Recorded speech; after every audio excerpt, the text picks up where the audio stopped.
el cual se había propuesto en sí mismo de reunir todas las cosas en Cristo, en la dispensación del cumplimiento de los tiempos, así las que están en los cielos como las que están en la tierra. En Él mismo tuvimos herencia, habiendo sido predestinados conforme al propósito del que hace todas las cosas según el designio de su voluntad, a fin de que seamos para alabanza de su gloria. Nosotros, los que primeramente esperábamos en Cristo, en Él también vosotros, habiendo oído la palabra de verdad, el evangelio de vuestra salvación, y habiendo creído en Él, fuisteis sellados con el Espíritu Santo de la promesa, que es las aras de nuestra herencia, hasta la redención de la posesión adquirida, para alabanza de su gloria.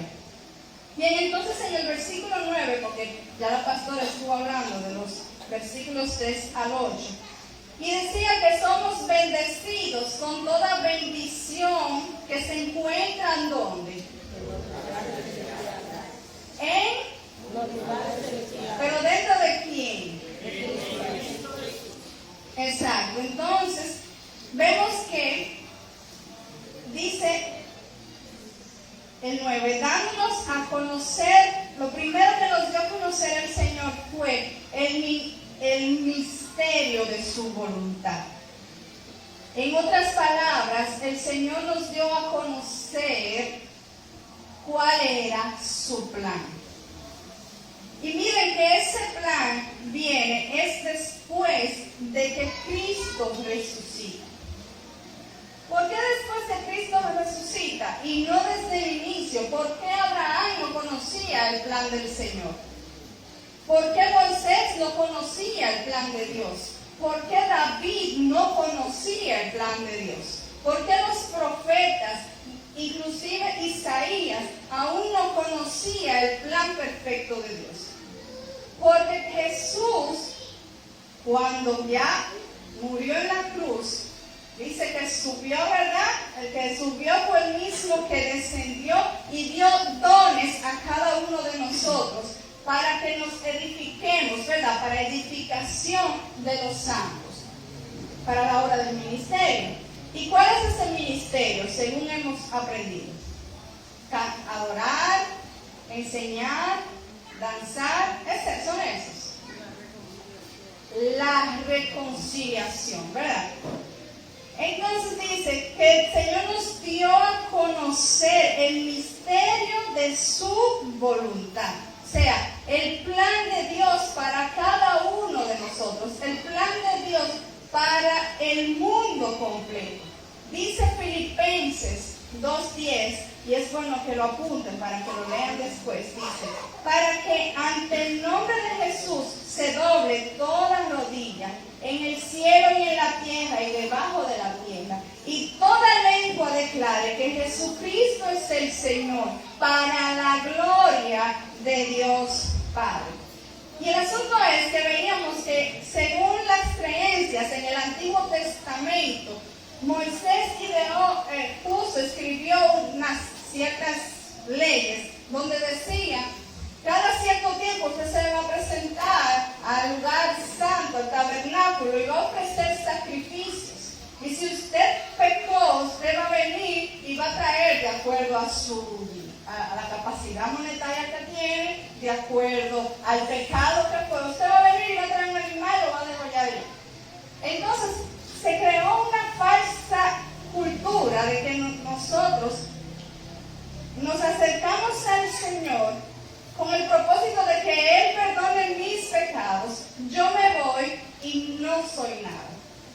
Entonces me convierto en aquella época nos convertíamos en muchos severinos. Pero es para que se recuerden. En personas que somos viejas criaturas, pero yo como voy a la iglesia de vez en cuando, o no salgo de la iglesia, porque a veces oro, ayuno, leo la Biblia, ayudo a los demás, yo pienso que estoy viviendo como una nueva criatura. Pero todas las cosas están rodeadas de cómo yo me sienta sombra de cómo yo quiero hacer las cosas. No sé si ustedes se acuerdan una vez que hablábamos sobre lo que era Baal. Que Baal significa Señor. Y que muchas veces estamos en la iglesia y le estamos elevando un culto a Baal. Que no es el Señor. ¿Por qué? Porque canto las canciones que a mí me gustan. Las que me hacen sentir bien. Entonces, cuando en el Antiguo Testamento ellos no entendían qué era lo que el Señor les estaba diciendo, que todo eso era una sombra de lo que había de venir, entonces por eso ellos no llegaban a conocer cuál era el plan divino del Señor.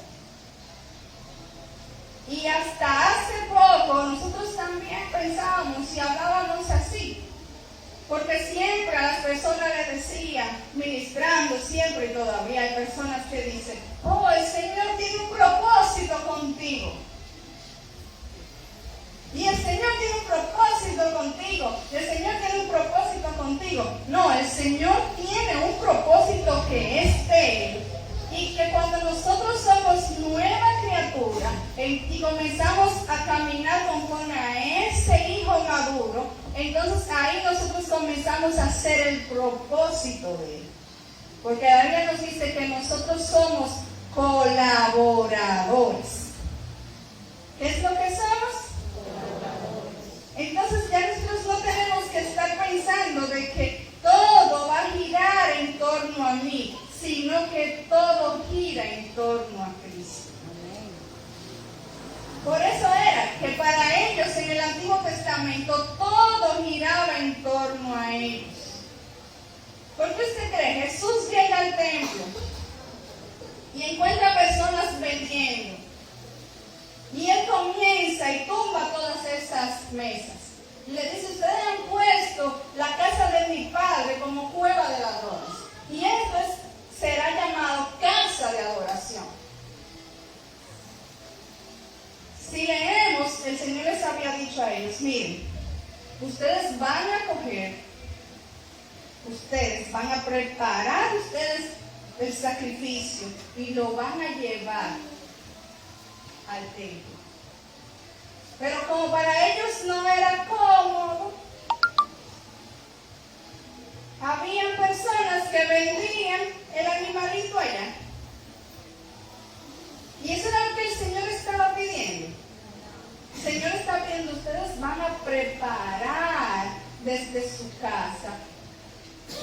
Los únicos que tenían excepciones eran aquellas personas que vivían demasiado lejos y que el animal era muy grande como para ellos poderlos trasladar. Entonces la ley era, ustedes lo venden y ese dinero ustedes lo van a traer. Ni siquiera le compren de nuevo otro animal aquí, no. El dinero ustedes lo traen. Entonces vemos que cuando Cristo viene, Él da a conocer cuál es su verdadero plan. Y entonces dice el 9, dándonos a conocer el misterio de su voluntad, según su beneplácito, el cual se había propuesto en sí mismo. ¿Y qué es beneplácito? Lo oímos, lo decimos. ¿Qué será beneplácito? ¿Complacido? No. En sí, beneplácito es una aprobación.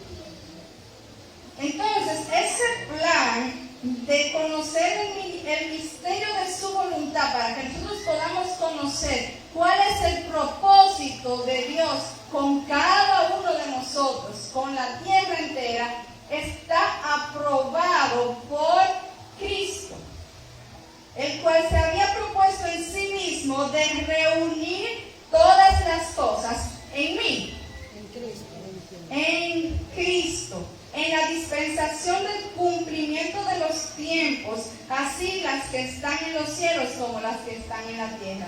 Y si es su Biblia, subraya ahí reunir. Y dice que reunir en ese versículo tiene que ver con la palabra anakefalaio, que significa resumir, englobar, juntar. ¿Ustedes se acuerdan la historia de Eliseo y los huesos secos? Canta una canción ahí del video, bien chévere. Que están todos esos huesos secos y Dios le dice, ¿tú crees que esos huesos pueden tener vida? Ay, Ezequiel, gracias. Por eso no estaban captados.